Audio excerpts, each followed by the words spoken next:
산학협력단 창업보육센터 입주 신청 안내 및 직시상 권리와 비용 시스템 개편에 대한 소개를 드릴 기술창업부장 박성남입니다. 반갑습니다. 네, 먼저 산학협력단 창업보육센터 입주 신청에 대해서 말씀드리도록 하겠습니다. 정부 창업지원 사업의 확대하고 실험실 기반의 창업 증가로 인해서 연구와 창업 활동을 병행할 수 있는 융복합 공간이자 본교 실험실 창업의 요람을 조성하게 되었습니다. 저희가 조사한 바로는 창업 공간 학내의 비율이 학내가 12%에 불과했으며 학내 중에서도 창업 공간 중에 실험 가능한 공간 비율이 약 6%에 불과하여 공간 구축과 확대가 필요함을 느꼈습니다. 이에 따라 창업보육센터를 올해 5월 말에 준공을 했고요. 이에 대해서 개요에 대해서 말씀드리겠습니다.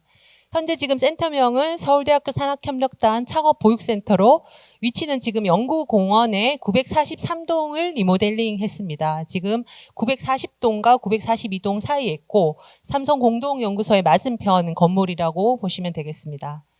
면적은 연면적 약 3,000평, 그 다음에 창업공간 전용 면적은 약 1,700평에 해당이 됩니다.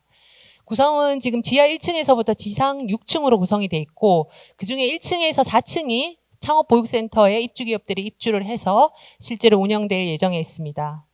그리고 창업보육센터의 창업기업의 보육실 수는 오픈랩 48개 실험대, 그리고 웬랩, 단독랩 17개, 공유 오피스 32좌석으로 구성하고 있습니다. 네, 1에서 4층에 대한 주요 시설 및 용도에 대해서 말씀드리겠습니다. 실제로 1에서 4층이 창업보육센터에 입주기업들이 입주를 하면 쓸 수 있는 공간이 되겠고요. 1층 같은 경우에는 공유 오피스 32좌석으로 1층은 거의 이제 한 좌석당 이렇게 이제 구분이 되어 있습니다. 그리고 그 외에도 대형 세미나실과 스타트업 라운지, 그리고 멘토실과 미디어실 공용 공간으로 구성이 되어 있고요. 2층과 같은 경우에는 오픈랩으로 공유 실험실입니다. 그리고 48개 실험대가 준비되어 있고 48개 실험대에 맞추어서 공유 오피스 48좌석이 준비되어 있습니다. 그리고 지금 공용 장비실이 2층에 마련되어 있는데 저희가 기본적인 공용 장비를 구축을 해서 지원을 하고자 합니다. 그 외에 회의실과 창고 그리고 오픈형 라운지로 구성되어 있습니다. 3층과 4층은 단독 랩입니다. 3층과 같은 경우에는 웬랩 9개실, 오픈형 라운지, 회의실, 세미나실 공용 공간으로 구축되어 있으며 4층은 웬랩 8개실, 마찬가지로 오픈형 라운지와 회의실, 세미나실, 공용 공간, 냉동고실 이렇게 구성이 되어 있습니다. 네, 저희가 입주 기업을 지금 현재 신청받고자 공고 안내가 나갔습니다. 그 공고에 대해서 좀 말씀드리도록 하겠습니다. 지금 창업보육센터 입주 기업에 신청할 수 있는 지원 자격은 창업 7년 미만 법인 기업으로서 교원이 기업 대표 또는 임원, 그리고 창업기업의 주식 20%를 소유하고 있거나 대표가 서울대학교 대학원생, 대학생, 연구원이 가능합니다. 그리고 모집 분야는 전 분야이고 모집 규모는 1층 공유 오피스 32좌석, 2층 공유 실험실 48개 실험대, 3, 4층 단독내 합쳐서 17개실을 모집하고 있습니다. 지금 접수 기간입니다. 저희가 그 11월 19일 이전에 그 산학협력단 홈페이지, 그 다음에 창업지원단 홈페이지, 그리고 학내 정기관 공문, 학내 구성원들을 대상으로 여러 차례 메일을 지금 발송을 했고요. 오늘이 그 모집일 마감일입니다. 그래서 이거는 1차 모집 공고가 일단은 오늘까지 마감인 상태입니다. 입주 기간은 최소 1년 단위로 계약을 하는데 창업보육센터 운영위원회 평가를 통해서 연장이 가능합니다. 그리고 2+2+1년으로 해서 최대 5년간 가능한데 기본적으로 문제가 없으면 1년 후 평가에서 기본 2년이 가고요. 그 다음에 장기 보육이 필요한 경우 운영위원회 심의를 통해서 추가 2년, 그 이후에도 특별한 사유가 있는 경우에 운영위원회 심의를 통해서 최대 5년간 입주가 가능합니다. 네, 신청 제외 대상이 있습니다. 지금 현재 그 서울대학교 재직 및 재학 상태가 아닌 경우에는 좀 신청 제외 대상인데요.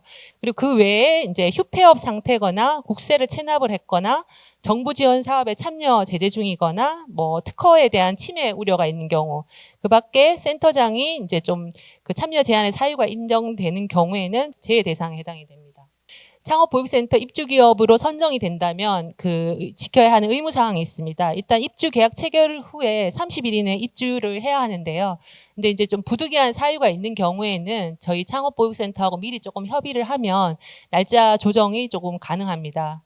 그리고 이제 창업 보육 부담금 같은 경우에도 이제 저희가 계약이 되면 1년치를 이제 선납을 좀 받을 예정에 있고요. 학내 타 보육센터에서 그런 식으로 좀 운영을 하고 있기 때문에 예, 선납을 받을 예정으로 이렇게 하고 있습니다.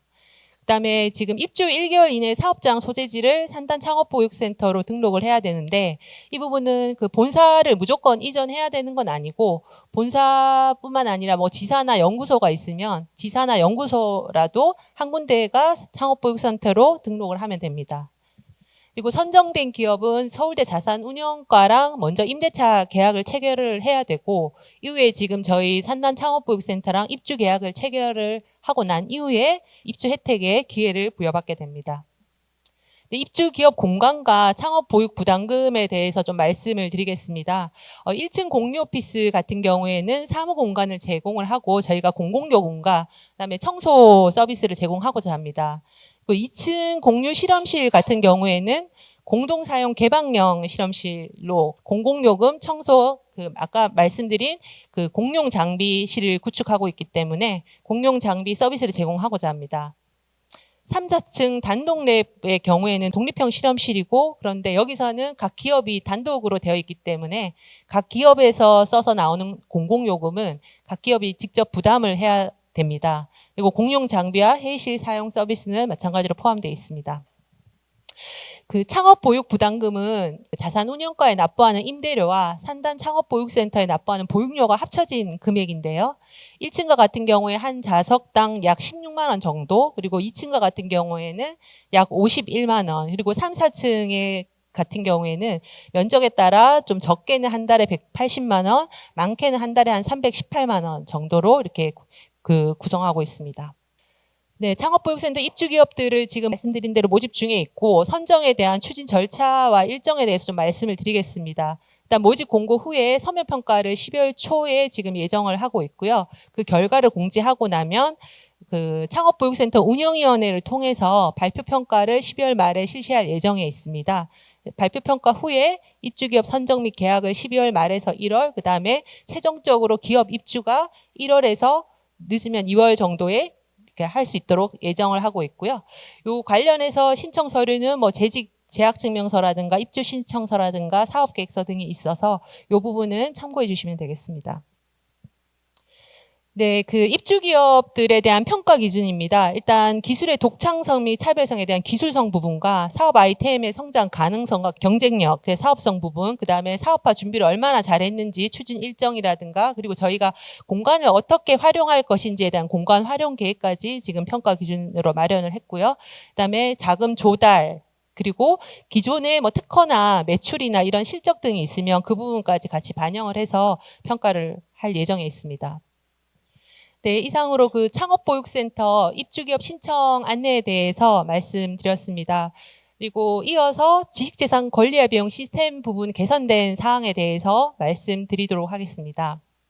네, 그 대학 연구실에서 발생하는 지식재산권 종류에는 일단 영업비밀인 노하우라든가 또 저작권, 특허 이런 부분이 있고요. 특허 같은 경우에는 존속기간이 출원 후 20년이 되겠습니다. 산학협력단 지식재산권 보유 현황입니다. 지금 연간 약 국내 1000여 건, 해외 약 600여 건을 출원을 하고 있고요. 이 출원권에는 우리 기관뿐만 아니라 타 대학이나 그 출연연 그리고 기업체와의 공동 출원이 포함되어 있습니다. 그리고 지금 누적 보유 현황은 지금 올해 거는 지금 저희가 산정을 하고 있고요. 작년 말 기준으로 전체적으로 약 11,000여 건에 대한 그 지식재산권을 보유하고 있습니다. 특허 출원 권리와 비용에 대해서는 그러니까 산단 차원에서 지원하고 있는 간접비 재원으로 지원하는 비용이 있고요. 또 연구자의 연구 과제비라든가 또 기업체 부담금 그리고 자체적으로 부담하는 이런 비용이 있는데 산단에서 간접비로 지원하는 부분에 대해서는 특허 출원 발명자에 한해서 지금 지원을 하고 있습니다. 그리고 간접비 수입이 있는 연구 책임자에 대해서 저희 지식재산권 보호 지침에 따라서 직전 3개년 간접비 평균의 10%를 특허 출원 비용으로 지원을 하고 있고요. 이 비용에 대해서는 최대 3년간 이월이 가능합니다. 그리고 이 기본 지원 외에도 특별 지원이 있는데요. 신규 임용 후 3년 이내 교원은 국내와 PCT 출원을 매년 2건으로 추가 지원을 하고 있고요. 또 이와 별도로 그 발명자들께서 산단 쪽에 특허 심의를 요청을 하면 저희가 특허심의위원회 의 평가를 통해서 사업성이 높은 대상에 대해서는 추가로 지원을 하게 됩니다. 그래서 뭐 SAB 해가지고 S등급은 국내 PCT 해외 출원 2개국, 뭐 A등급은 국내 PCT 1개국 이렇게 해서 또 추가로 지원을 하고 있습니다. 그 산단에서 간접비로 지원하고 있는 특허 출원 비용에 대해서 기존의 예산 관리에 대한 좀 문제점을 말씀을 드리겠습니다. 발명자께서 SR&D에서 발명 신고를 하고 근데 산단 담당자가 엑셀로 수기 관리를 다 해왔었습니다. 뭐 지원 비용이라든가 잔액, 그다음에 차감되는 금액이라든가 이런 것들을 다 엑셀로 관리를 했기 때문에 오프라인으로 모두 이루어지고 있었습니다. 그러다 보니까 이제 발명자들께서는 시스템 내에서 본인의 간접비 사용 예산이 확인이 불가하고 예산을 확인하려면 저희 산단 직원들한테 다 일일이 유선이나 뭐 이메일로 이제 전화 연락을 해서 이제 이렇게 시간이 많이 드는 부분이 있었습니다. 그리고 저희 산단에서도 엑셀 데이터를 관리하다 보니까 아무래도 사람이 하는 수작업이다 보니까 오류가 발생할 수 있고 또 통계 현황이나 이런 것들을 매번 어떤 자료를 산출하기에 굉장한 좀 어려움이 있었습니다. 그래서 발명자나 저희 산단 직원 모두가 좀 불편한 방식으로 운영을 하고 있었습니다. 이 부분을 저희가 이제 시스템을 구축을 해서 올해 9월 1일부터 오픈을 했는데 저희가 시스템 구축 내용에 대해서 조금 말씀을 드리겠습니다. 그 연구자별 지원 비용 예산을 확정할 수 있는 기능을 구현하였습니다. 간접비 수입액하고 그 교원 정보를 연계를 해서 각 그 교원별로 예산 비용이 얼마가 있는지 확인할 수 있도록 했고, 그다음에 직무 발명 신고서 접수 시마다 한 건당 250만 원 이렇게 차감할 수 있는 비용 차감 기능을 구축했습니다. 그리고 산단 직원과 발명자가 각각 본인의 예산 등을 확인할 수 있는 비용 현황 화면을 구축을 했고요. 앞서 말씀드린 이 비용을 3년간 2월에서 쓸 수가 있다고 했는데 2월금을 정산할 수 있는 기능을 구축을 했습니다. 그리고 건당 얼마를 차감할 것인지 차감 기준 관리 기능을 마련을 했고 차감할 때마다 이거를 전자결제를 연동을 해서 승인할 수 있는 시스템을 마련하였습니다.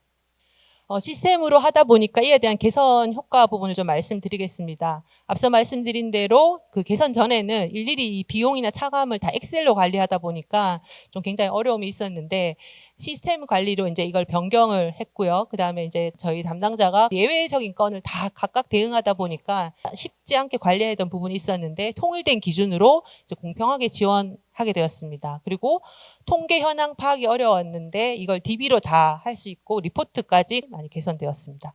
그리고 기존의 엑셀 파일로 관리하다 보니까 발명자나 이런 정보가 쭉 많은데 파일 관리의 어려움이라든가 보안에 좀 취약한 부분이 있었는데 이걸 시스템으로 하다 보니까 좀 DB 구축과 보안 부분에서도 강화된 부분이 있었습니다.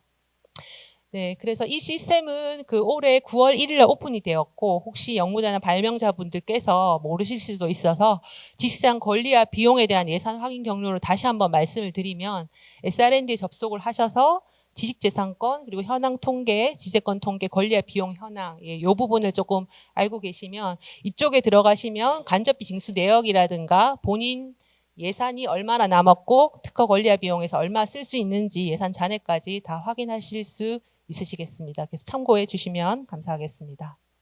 네, 마지막으로 저희 그 지식재산 전략시 업무별 담당자 안내사항을 간단히 넣었는데요.